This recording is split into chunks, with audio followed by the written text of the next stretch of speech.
Marion Ford spent Friday battling traffic, romantic issues, and writing automated replies to thwart future intrusions, and by Tuesday was in the Bahamas, distanced by a turquoise sea. Isolation. He craved it at junctures, the skin-on-bone reality of a tent, 0 electronics, miles of beach to run, the indifference of saltwater, tide, wind. 2 books, minimal supplies, a fire starter for abundant driftwood. The process, not time, was spatial. Whatever was enough to quell his own sense of drifting. The weakness granted to sloth, pointless emotion, guilt. Love, too, if love existed, beyond the chemical bond that, in his experience, clouded reasonable behavior. Family was different. Those bonds were inviolable. The same was true of friendship, a select few.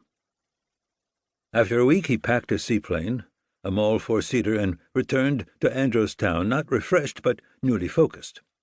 Luck is an illusion embraced by those who are unprepared. Ford seldom was. 2 days later he struck the trail of the man he wanted to find, but had no reason to hurt, let alone kill. Someone on the island, he discovered, possibly did.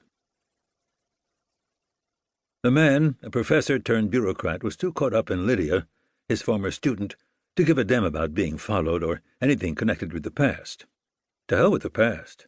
To hell with Bill's, his job, his unhappy wife, and the new boss, too. A supercilious business grad, not a qualified maritime archaeologist, who wore polos to show off his tattoos, for Christ's sake, and was 10 years younger. There's nothing wrong with a tat or two, Lydia, no longer a student, had counseled, or smoking weed for that matter. You can't smell it on his clothes? I did when I came to your office yesterday to apologize. The real problem is he's just another ambitious shark. They scare people like us, admit it.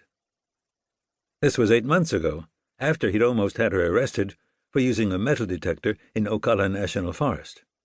And he would have done it, called a ranger, if she hadn't. Well, there were a couple ways to explain why he had fallen under her spell.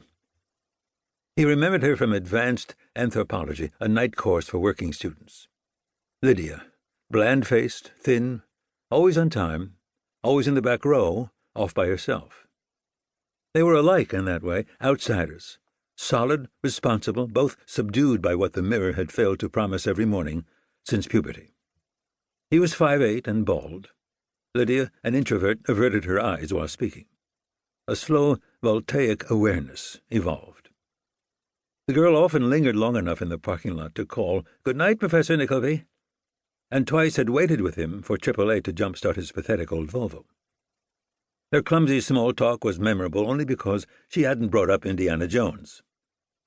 Lambasting Hollywood was how the socialite types denounced a fantasy that had, in fact, flooded archaeology with their kind. Not Lydia. The notebook she'd turned in was fastidious. Legible cursive with footnotes and fine block print.